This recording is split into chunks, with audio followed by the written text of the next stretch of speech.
반갑습니다. 오늘이 우리 교회가 38년째가 됐어요. 정말 빨리 됐죠. 빨리 됐다니 정말 전 빨리 된 것 같아요. 그리고 빨리 지나간 것 같고, 어제 또 이 말씀을 준비하면서 여러 우리 교회를 되돌아봤습니다. 그런데 정말 엊그제 같죠. 우리 지난 과거가 다 그렇지 않습니까? 엊그제 같고, 그 활동하던 교회 여러 가정들이 정말 주마등처럼 다 지나가는데, 정말 손에 잡힐 듯 반드시 앞에 있는 날처럼 이렇게 저의 기억 속에는 떠오릅니다. 참 감사한 일이죠. 그리고 하나님께는 우리 항상 죄송하죠. 항상 죄송하고 더 좀 충성해야 되는데 라는 생각으로 아주 여러 생각들이 저를 스쳐갔습니다. 오늘 이 시간 교회와 성도의 가격 혹은 가치가 어느 정도일까라고 하는 부분에 관해서 우리가 생각하면서 그 가격과 가치에 걸맞는 우리의 의식과 삶을 살아야 되지 않겠는가라는 생각으로 저 주제로, 제목으로 이렇게 말씀을 좀 드려보려고 합니다. 우리 성도 여러분, 이 세상에서 가장 가치 있는 귀중한 것은 무엇일까요? 거기에 우리 흔히 세계 모든 사람들이 가장 귀중히 여기는 가치 몇 가지가 있어요. 그것은 뭐냐면 학식, 명예, 권력, 물질입니다. 이것들이 우리들을 지배하는 귀중한 가치가 됩니다.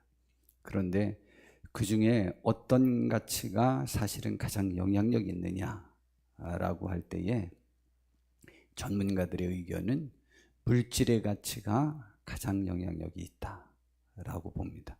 왜냐하면 권력은 한순간이지만 물질은 그래도 제법 남기 때문에 그 전제국가, 아주 독재국가 하면 왕이 되면은 제일 부자가 될 수 있지만 그렇지 않은 자유민주국가에서는 그것은 불가능합니다. 그렇기 때문에 권력은 정해진 그 기간 내로 끝나지만 물질은 그렇지 않거든요. 자기가 망하지 않으면 자손에게도 이렇게 이어줄 수 있고요. 자, 그리고 학식이요. 학식은요, 실제로 그 뭐라고 그래야 되나, 물질이 이 세상의 최고의 학력자들을 수백 명, 수천 명, 수만 명까지 거느릴 수 있습니다. 그러니까 물질과 학식은 뭐 비교가 되지 않는 상대인 것 같아요. 그리고 이제 명예가 있죠. 그래서 사람들은 그 여러 가치 중에 자신의 명예가 굉장히 귀중한 사람들이 있습니다. 그 명예라는 가치는 아주 인류가 보편 타당하게 인정하는 가장 귀중한 가치인 무형의 가치, 뭐 정직, 성실, 사랑, 뭐 봉사, 근로, 이러한 그 무형의 가치에 신실했던 사람들은 스스로에 대한 자긍심의 명예가 있고, 또 그 명예가 그를 어떤 종류가 명예롭게 하는지에 관한 사람에 따라 다를 수는 있습니다. 그런데 여하튼 이 세상은 이러한 가치들이 우리를 이끌고 있습니다. 자, 그런데 그것이 아무리 중요하고 아무리 좋은 것이라고 하고 가치가 크다고 하더라도 실제는 내 생명보다 더 귀한 것은 없습니다. 왜냐면은요, 다 갖춰보죠. 학식, 뭐 외모도 갖춰보죠. 뭐 외모, 또 명예, 권력, 물질을 다 갖췄는데, 다 갖추는 순간 오늘 밤에 내가 죽으면 그 모든 것은 다 헛것이 되니까 사실은 생명이 첫 번째입니다. 가치 중에 나의 생명이 가장 첫 번째예요. 그런데요, 우리 특별히 대한민국의 부모님들은 내 생명을 버리고 대신 얻을 수 있는 가치가 있어요. 그것은 내 자녀거든요. 그러니까 사실은 자녀의 가치는 어느 부분에 나의 모든 것의 가치보다 더 중요할 수 있는 귀중한 것입니다. 그런데 성경은 뭐라고 말하는지 압니까? 하나님이 우리를 위하여 그의 외아들을 주셨다고 합니다. 그래서 하나님이 자신의 핏값으로 그것을 샀다고 했는데, 그것은 다른 말은, 더 구체적으로 말하면 조금 전에 말한 대로 자기 외아들을 주셔서 샀어요. 하나님이 직접 주신 건데 그 중에도 하나님의 외아들을 주셨어요. 독생자를 주셨어요. 그러니까 사실은 이 세상에서 하나님이 보시기에 가장 귀한 가치는 교회예요. 교회에 대한 가치를 하나님께서는 어쩌면 하나님 자신보다도, 자신의 모든 것보다도 더 귀중히 여긴 것이 교회임이 분명합니다. 그렇지 않겠습니까? 그런데 그 하나님이 어떤 분입니까? 우리가 아는 대로 천지를 창조하셨고, 또 그리고 지금도 주관하시고, 사실은 과거와 현재와 미래를 주관하실 수 있는 분은 하나님밖에 없어요. 우리 어느 누구가 우리의 과거를 사할 수 있거나 제하여 버리고 없앨 수 있습니까? 전혀 불가능합니다. 사실은 우리가 지난 과거의 것들이 우리의 기억 속에 있지 않아요? 분명히 있습니다. 그래서 나가 행했던 아름다웠던 일들도 있고, 또 내가 행했던 잘못들이 있습니다. 잘못들이 나의 마음을 아프게 하고, 또 아름다웠던 것들이 나에게 위로가 되고 힘이 되어지게 만듭니다. 근데 하나님께서는요, 그 기억조차도 아예 잘라버린다고 말씀하셨으니까, 그러니까 지난 과거를 하나님은 주장할 수 있어요. 자주 말씀드리지만 현재는요, 우리의 것이라고 생각하지만 현재도 우리의 것 아닙니다. 왜냐하면 현재 내가 기도하면서 혹은 공부하면서 혹은 운동을 하면서 경기를 하면서 무슨 일을 하면서 내가 지금 당장 내 몸을 어떻게 하고 싶은 생각이 있어요. 그런데 그것 전혀 내 마음대로 되지 않습니다. 지금 내가 다른 사람과 관계하고 있을 때 다른 사람이 어떻게 되었으면 좋겠다는 생각과 계획이 있고 노력이 있습니다. 그러나 내 마음대로 되지 않습니다. 현재 것 분명히 우리의 것 아닙니다. 현재도 사실은 하나님의 것입니다. 현재의 시간도 사실은 하나님의 시간입니다. 미래는 더더군다나 모릅니다. 미래는 우리가 아무것도 하지 못합니다. 그래서 우리의 삶 전체는, 실체는 하나님의 주관하에 있습니다. 과거, 현재, 미래.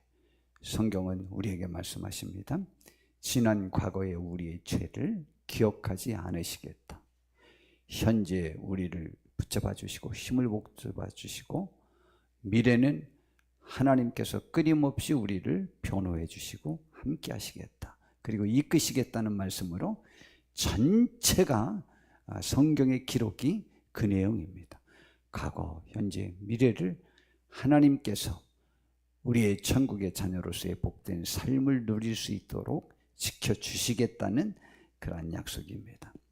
그래서 오늘 교회의 정의에 대해서 먼저 살펴보고, 그리고 그 사랑이 얼마나 큰지라는 것을 살펴보면서 교회의 가치를, 그 가격을 우리가 따져볼 수 있고, 위로함 받고 힘을 얻고 소망을 갖고 자부심을 얻어서 이후로도 이 세상을 이길 수 있는 강하고 담대한 우리 성도님들이 될 수 있기를 위하여 제가 그러한 순서대로 좀 말씀을 전해보려고 합니다. 성경은 교회에 대해서 골로새서 1장 24절에 보니까 그의 몸된 교회라고 말합니다. 그는 예수님을 말하고 하나님이라고 해도 괜찮아요. 그러나 예수님이 더 맞아요. 예수님이 자신의 핏값으로 자기가 대신 죽어줌으로 교회를 세워서 교회의 몸이 예수님이고, 그 몸 중에 특별히 머리가 되시고 우두머리, 아버지, 지도자, 이끄시는 자가 바로 예수님이에요. 그래서 교회는 주님의 몸이에요. 그 다음에 고린도전서 1장 2절에 보니까 교회에 대한 정의가 우리 성도님들과의 관계성에 있어서 가장 잘 표현된 것 중에 하나가 이곳입니다. 지금 몸된 교회는 주님과의 관계성에서의 교회의 가치일 수 있겠지만, 정의일 수 있겠지만, 하나님의 교회, 고린도에 있는 하나님의 교회라고 바울사도가 편지했어요. 곧 그리스도 예수 안에서 거룩하여지고 성도라 부르심을 받은 자들, 하나님의 교회. 교회가 뭐냐? 예수님을 믿었다고 하는 것은 하나님이 우리 인류의 죄악을 아시고 그 상태로는 천국을 갈 수 없으니까 우리를 구원하시려고 하나님 아버지께서 자녀인 우리를 사랑하시는 마음으로 독생자 대신, 이 표현이 좀 그렇지만 우리도 자녀인데 왜 예수님이 독생자냐? 하나님이 우리를 지으셨다는 것에 있어서 우리는 그분의 자녀가 되지만 예수님은 실제로 신으로서 하나님의 아들이에요. 그러니까 좀 다르죠. 다른데 그 아들을 우리를 위해서 대신 죽게 하셨어요. 그리고 그분이 살아나심으로 인하여 사탄의 세력 안에 잠깐 잡혀 있었던 죽음의 권세가 이제 예수님에게와 혹은 예수님을 믿는 그 신앙인들에게 그 죄의 영향력이 없어져 파괴되어 버린 거죠. 그래서 이기게 된 거죠. 그래서 그 핏값으로 산게 되는 거예요, 우리를. 그래서 그런 사람들, 그래서 그 예수님 안에서, 예수님을 하나님이 하신 그 예수님 안에서라고 하는 것은 하나님이 하신 그 일, 그 사역을 인정하고 사실로 받아들이고 믿고, 그래서 그 예수님을 나의 구세주로 받아들일 때 우리가 구원을 받게 되는 것이죠. 그를 갖다 성도라고 하는데, 그 성도가 그리스도 예수 안에서 거룩하여지고 깨끗해진 그 사람들이 하나님의 교회라는 말이죠. 그걸 갖다 하나님의 교회라고 정의를 했어요. 그래서 하나님의 교회는 우리 성도들이에요. 그래서 흩어져 있던 죄인들을 불러서 이렇게 한 군데 모아놓은 그 단체도 교회이고 우리 각 개인도 교회예요. 만약 우리 조경희 권사님을 따로 말한다면 조경희 권사님이 교회예요. 근데 만약 혼자 예배하고 혼자 있다면 혼자 있는 교회죠. 우리 같이 계시면 김용만 성도님과 같이 있는 모임체의 교회, 우리 전체가 있으면 임마누엘 교회 공동체가 되고, 세계에서 제일 큰 순복음교회도 역시 그 성도들이 함께 모여있는 공동체가 되는 것이죠. 한 사람이 더 귀하다, 모두가 더 귀하다 성경은 말하지 않고 두셋이 모여도 똑같이 하나님이 함께 하시고 똑같은 교회랍니다. 그러나 똑같은 교회가 많으니 그 교회도 어쩌면 똑같이 귀중히 여기는 사람이 57만 명인 교회와 저희 교회 같은 교회와 가치는 똑같지만 하나님의 눈은 57만 개가 그쪽을 쳐다보고 계실까요? 여하튼 그러므로 교회의 가치를 우리는 함부로 대하여서는 안 된다고 하는 것을 알 수 있죠. 그래서 또 각처에서 우리 주 곧 그들과 우리 주 대신 예수 그리스도의 이름을 부르는 모든 자들, 그러니까 한 개인도 교회, 그 자들이 모여있는 곳도 교회, 임마누엘 교회도 교회, 홍사연도 교회, 엄주수 집사님도 교회, 다 교회가 되는 거죠. 디모데전서 1장 28절에는 교회의 기능이라고 볼 수 있겠죠. 교회를 또 뭐라고 정의했냐면 하나님의 집이라고 말했습니다. 그리고 이 집은 살아계신 하나님의 교회요, 진리의 기둥과 터가 교회라고 그랬어요. 이거는 우리 각 성도가 하여야 될 삶의 그 목적,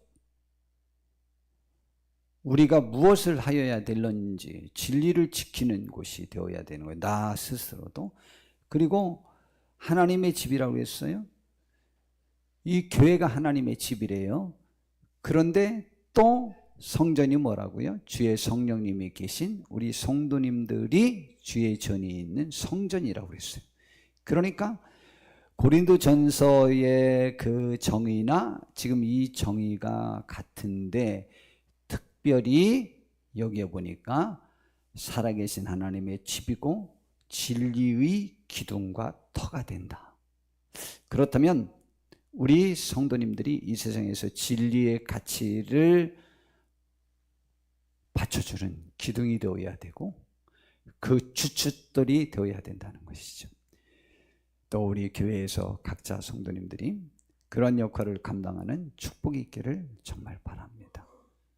교회는 진리를 사수하여야 되는 그러한 하나님이 선택한 유일한 단체요, 유일한 사람들입니다.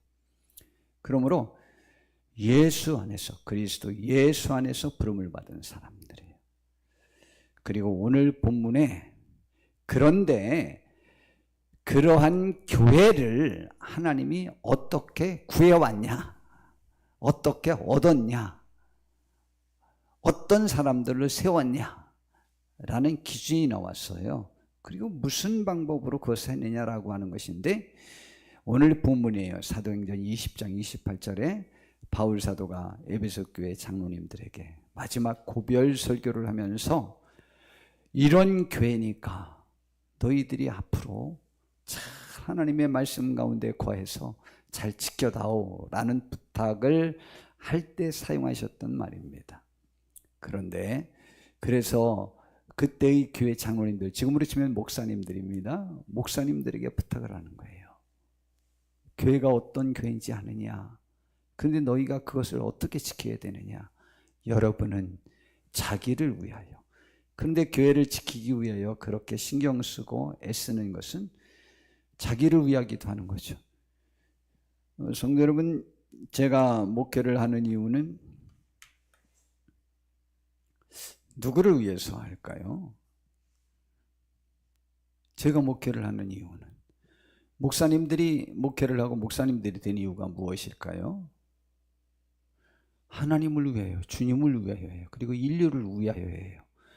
그런데 그 하나님을 위하여, 인류를 위하여 학식, 명예, 권력, 물질, 어쩌면 자녀, 내 생명, 자녀 모두를 포기하고 하나님을 위하여, 인류를 위하여 그 삶을 선택한 것이 나에게 유익이라는 확신 때문에 한 겁니다. 그것이 내가 그 모든 것을 다 갖추는데, 제가 착각을 한동안 했었다고 그랬잖아요. 한동안 착각을 해서 저는 모든 것을 갖출 수 있는 사람이 될 것이라고 여하튼 착각하고 살았다니까요.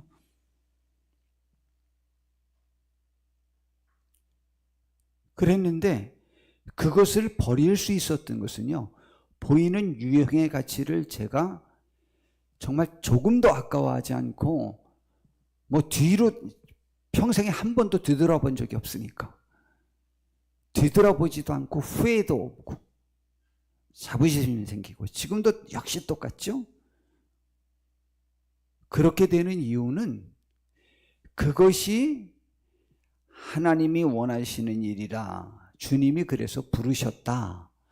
그것이 나의 유익을 위해서 부르셨지 손해를 위해서 부르신 적은 없거든요. 예수님이 천국을 버리고 이 땅에 오셔서 정말 그 사람의 모습으로, 종의 모습으로라고 성경은 표현하잖아요. 왔다가 십자가라고 하는 그 어려운 사형 형틀에서 죽는 방법으로, 그 과정에 또 모멸감이 얼마나 많았습니까? 그 배신감도 얼마나 많았겠습니까? 예수님은 잘못한 적이 없어요. 모두 다 인류를 위해서만 정말 열심히 했어요. 그런데 정반대의 죄명들을 씌워가지고 결국은 십자가에 못 박아 죽이는데, 예수님만큼 하나님의 말씀에 절대 순종하고 하나님의 영광을 위하여 하나님의 율법 자체를 실천에 옮긴 분은 없거든요. 그 자체이신데, 그런데 그걸 안 했다고 십자가에 못 박혀 죽게 하시잖아요. 그런데 하나님이, 그 예수님은 자기가 그렇게 되는 그 삶이 본인에게 더 영광이라는 확신 때문에 그 길을 걸었다고 성경은 가르쳐주고 있잖아요.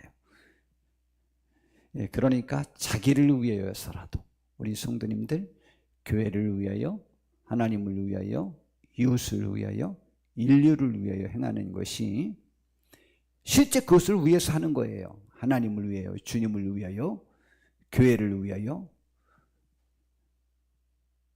이웃과 인류를 위하여 실제로 그들의 유익을 위해서 하는 거예요. 그러나 그 삶이 나에게 복이라 라는 확신 때문에 하는 거예요. 그러니까 나를 위하는 것도 맞는 거예요. 너희를 위하여, 자기를 위하여, 또는 양떼를 위하여 너희들이 삶 자체를 절제하고 하나님의 뜻을 실천하기에 최선을 다하라. 성령이 그들 가운데 여러분을, 하나님께서, 하나님의 영이 불러주신 거죠. 그래서 목사로 부름받은 사람들 다 부름에 대한 확신이 있어요. 90% 이상이 목사님들에게서 통계조사를 했는데, 스스로에 대해서 제일 감사하고 자부심 나는 사건이 무엇이냐라고 할 때에 하나님이 나를 목사로 부르셨다는 거예요. 신기하죠? 그것이 자기에게 있어서 최고의 축복이고 자기의 최고의 자부심이라는 거예요. 하나님이 나를 목사로 부르셨어. 그래서 세상 것 버리게 했는데 그것이 최고의 축복이라는 거죠. 목사님들이. 그래서 하는 거예요. 그래서 삼가라. 그래서 계속 띄워봐요. 그래서 그들 가운데 감독자로 삼고, 감독자로 삼았어요. 그들 가운데 감독자로 삼았어요. 목사로 삼았어요. 그랬는데 그 감독자로 삼은 그 대상이 누구냐? 양떼라는 표현도 했지만 그 대상이 왜 그렇게 귀하냐? 하나님이 자기 피로 사신 교회, 자기 피로 사신 교회예요. 부름받은 그 감독자도 하나님이 자기 피로 사셨지만, 하나님이 자기 피로 사신 사람을 중에 어떤 사람을 목사로 부르셔서 그 양떼들을 보살피게 하셨는데, 둘 다 하나님이 자기 피로 사신 교회예요. 목사도 그 가치를 손상시켜서는 안 되고, 또 그리고 성도님들도 그것을 손상시켜서는 안 돼요. 저도 손상시켜서는 안 되고, 저도 성도님들을 위하여 저 자신을 손상시키지 않고 성도님들을 위하여 힘써야 되는 거예요. 왜냐하면 저와 우리 성도님들 모두는 예수님이, 곧 하나님이 자기 아들을 보내주신 예수님이 대신 죽으시는 핏값으로 샀으니 본인의 생명보다 사야 될 그 가치가 더 클 때 내 것을 포기하는 거지, 내가 이것을 포기함으로 반절 이상은 내가 손해다라고 생각할 때는 포기할 수 없고, 내가 이것을 포기했을 때 제법 30% 이상, 어느 때는 2배 이상, 어느 때는 최소한은 비기기라도 하는 가치가 있어야 우리는 투자할 수 있습니다. 그렇다면 분명한 건 하나님은 여러 가치보다 우리의 가치를 더 귀중히 여긴 거예요. 어쩌면 천국의 가치보다도 더 귀히 여긴 거죠. 그래서 예수님이 천국의 가치도 당분간은 버리셨잖아요. 근데 예수님은 물론 그 이후에 천국의 가치를 더 크게 얻을 수 있다는 확신 때문에 그렇게 한 거죠. 이것이 우리의 신앙인 것입니다. 이것이 교회인 것입니다. 이것이 우리인 것입니다. 하나님이 자기 아들을 희생시킬 가치를 우리에게 부여하셨어요. 그래서 우리 신앙인은 그 가치가 이끄는 거죠. 이 세상에서 가장 큰 사랑이 무엇일까? 하나님이 교회를 위해서 행하신 그 희생과 사랑을 좀 다시 또 살펴본다면, 예수님께서 요한복음 15장 13절에 사람이 친구를 위해 자기 목숨을 버리면 이보다 더 큰 사랑이 없다고 했어요. 그런데 여기 자녀는 왜 안 넣는지 알아요? 자녀를 위하여 목숨을 버리면 이보다 더 큰 사랑이 없다라고 하는 말을 왜 안 했는지 알아요? 자녀를 위해서는 안 죽을 사람이 없기 때문에. 사랑을 말할 때요, 내 이웃을 내 몸과 같이 사랑하는데 원수까지라도 사랑하라고 그랬어요. 내 이웃 형제, 잘해주는 사람에게 무난하고 그들을 사랑하는 것은 하나님 안 믿는 악인들도 다 한다 이 말이에요. 결론으로 말하면 그것이 사랑이 아닌 건 아니지만 사랑은 아니라는 거죠. 주님이 요구하는 사랑은 아니죠. 죄인인 우리를 위하여 죽어주는 것이 사랑이죠. 그러니까 친구를 위해서 죽어주는 사랑이 제일 큰 거죠. 그러한 대상이 있다는 것. 비교할 수 없이 이보다 더 큰 사랑은 없을 정도로 큰 사랑이 주님이 우리에게 베풀어 주시고 하나님이 우리에게 베풀어 주신 것인데, 로마서 5장의 6절부터 해봤더니 우리가 아직 연약할 때에 라고 말하고 있어요. 우리가 아직 연약할 때, 기약대로, 구약 성경에 그런 일을 하시겠다는 약속대로 경건하지 않은 자를, 아직도 죄 가운데 있는, 세상 가운데 있는 연약한 우리를 위하여 그분이 대신 죽어주셨다는 거죠. 사람들은 의인이나 선인을 위해서는 간혹 희생할 가치를 부여하는 경우가 있다. 그런데 하나님께서는 우리가 아직 죄인 되었을 때에 그리스도께서 우리를 위하여 죽도록 하셨다. 여러분, 이 세상에서 굉장히 훌륭한 사람에게는 내가 시간과 물질과 어떤 정성을 드릴 가치를 인정하는 경우가 있습니다.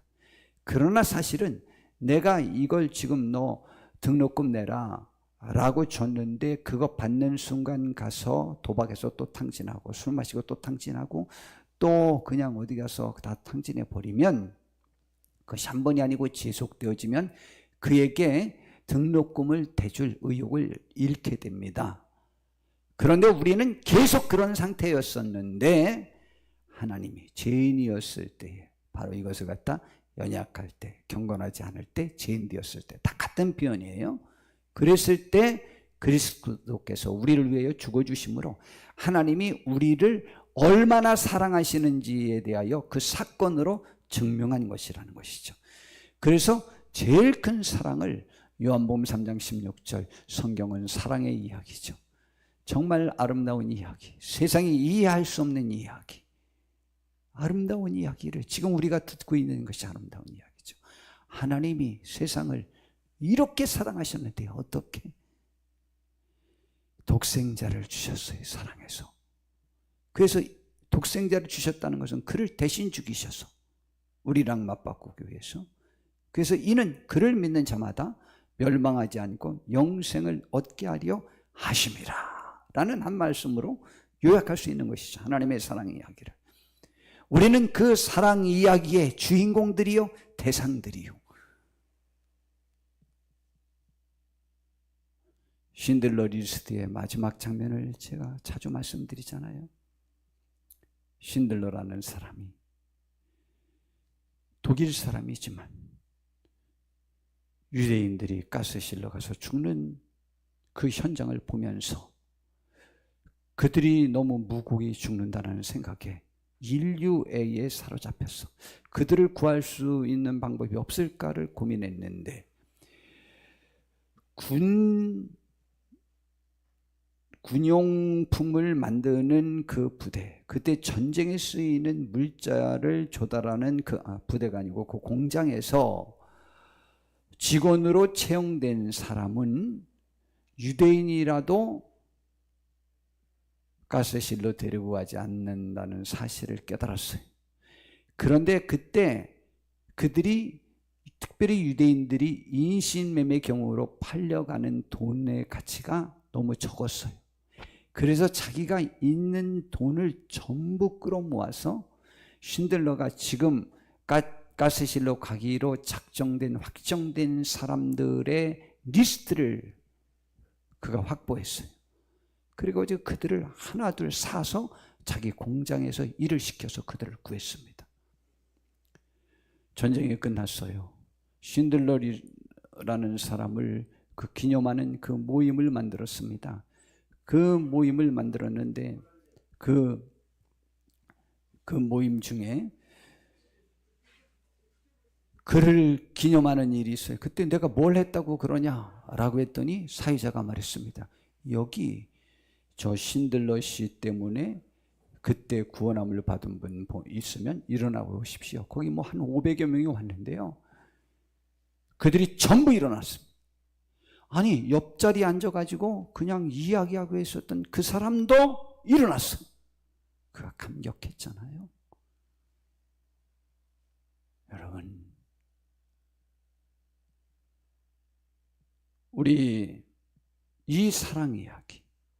근데 그 사람은 더 구하지 못한 것을 안타까워했죠. 하나님이 우리가 죄인이었을 때에 그는 물질을 들여서 샀지만 그것도 사랑 이야기죠. 너무 아름다운 사랑 이야기 아니에요? 감격스럽지 않겠어요? 그때 수백 명이 그 때문에 구원함을 받았는데, 그런데 우리 인류가 그 앞에서 구원함을 받았어요. 이 사랑 이야기, 어디 가서 이 사랑 이야기를, 이보다 더 좋은 사랑 이야기를, 아름다운 사랑 이야기를 들을 수 있겠습니까? 우리는 지금 이 아름다운 사랑 이야기의 주인공이라니까요. 거기에 쉰들러 씨를, 거기에 모인 사람들이 모두 환영하고 기뻐할 수밖에 없었던 것은 그들이 쉰들러 리스트, 그 리스트에 작성되어져서 구원함을 받은 그 사랑의 현장에 자기들이 장본인이었기 때문에 감격하여 모두 일어나서 박수쳐주고 이 쉰들러 씨를 향하여 울어주고 고마워하고 그랬던 것이죠. 여러분, 우리가 그 사랑의 현장의 주인공이었어요. 우리 때문에 주님이 십자가 지신 거라니까요. 하나님이 우리를 향한 그 사랑이 그것으로만 끝난 것이 아닙니다. 그 사랑이 확장되어 갔습니다. 어떻게 확장되어져 가는지 알아요? 로마서 8장 32절에 보니까 자기 아들을 아끼지 아니하시고 우리 모든 사람을 위하여 내주신 이가 어찌 그 아들과 함께 모든 것을 우리에게 주시지 아니하겠느냐. 아들을 주었다는 얘기는 아들이 누리는 것에 우리도 동참시키고자 하는 하나님의 목적이 있어서죠. 그렇다면 아들을 주시니까 현재의 삶과 미래의 삶을 책임져 주시지 않겠느냐라는 말씀이에요. 로마서 8장 전체 내용이 그 내용으로 포함됩니다. 과거, 현재, 미래를 책임져 주겠다는 말씀으로 합니다. 아들을 주시니까 다른 건 못 주겠느냐는 거죠. 당연하지 않겠습니까?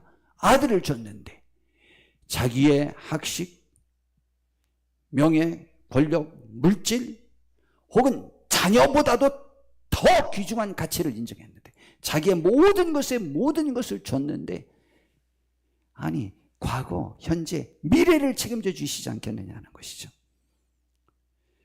이 하나님이 우리를 향한 이 사랑의 확장성은 너무 놀라운 사실입니다. 여러분, 저도 수시로 금요일날도 말씀드렸지만 제가 이번에 한 10년에 걸쳐 교회 창립 기념주일에 설교한 본문들과 내용들을 쭉 좀 대충 살펴봤어요. 그리고 지난 과거에 저의 설교한 것들을 전부 살펴봤어요. 그 중에 저희 눈에 가장 확 띄는 것이 있었어요.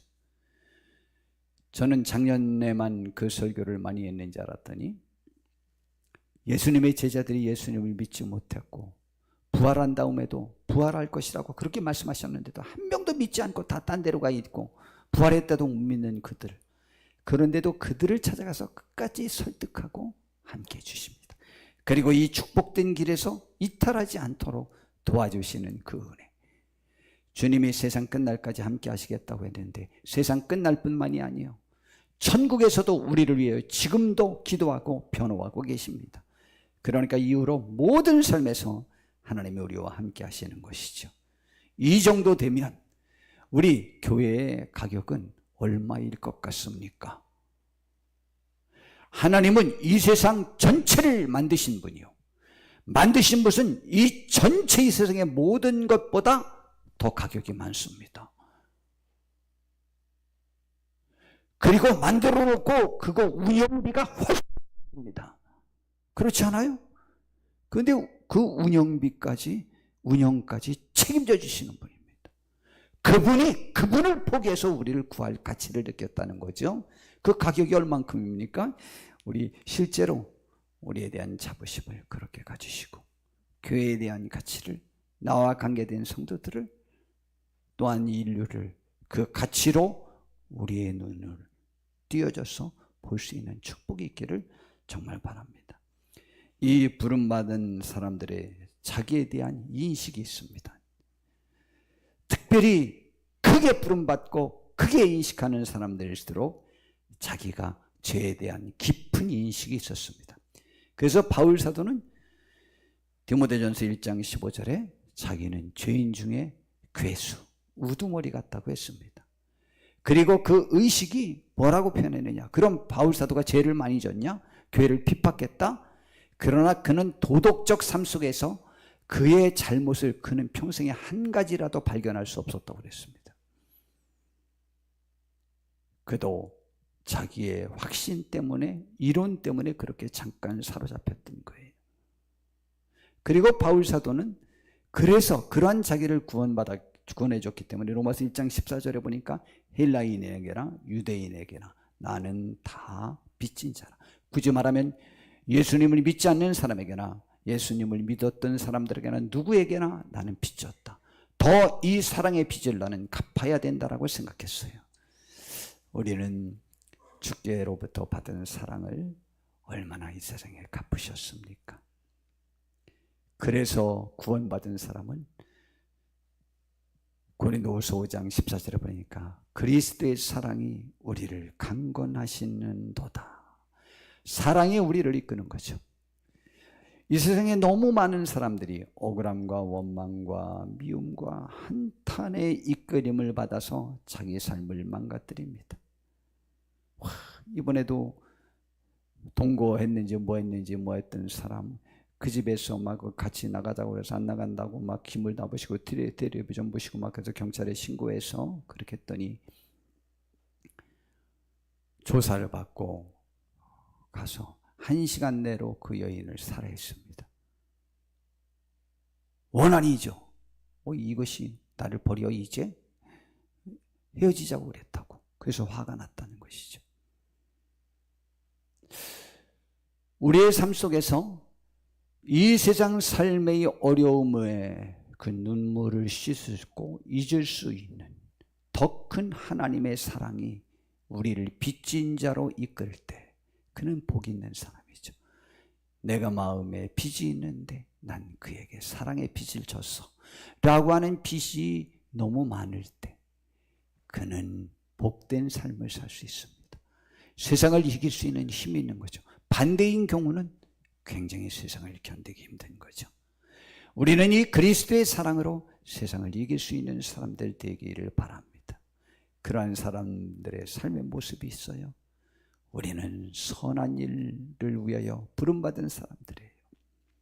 그러므로 우리는 선한 일로 이웃에게 행하여 소금과 빛의 역할을 감당하고, 그리고 하나님을 사랑하고 이웃을 사랑하는 것을 이전보다 더욱더 확장시키고 온전히 남의 유익을 위하여 살아서 다른 영혼을 구원하여 하나님 앞에 영광 돌리고자 힘쓰고, 주께서 우리에게 말씀하실 때 내가 너희에게 이렇게 사랑을 베푸는데 나는 너희들의 스승이고 주가 되는데 내가 너희들의 발을 씻기고 너희들을 섬겼다. 이렇게 행한 것은 너희들도 나와 같이 사랑을 행하게 하려고 내가 이렇게 본을 보였다고 했습니다. 우리가 주님처럼 살지 않으면 이 시대는 치유받을 수 없다는 걸 알고 계시잖아요. 이 시대는 우리를 바라보고 있다니까요.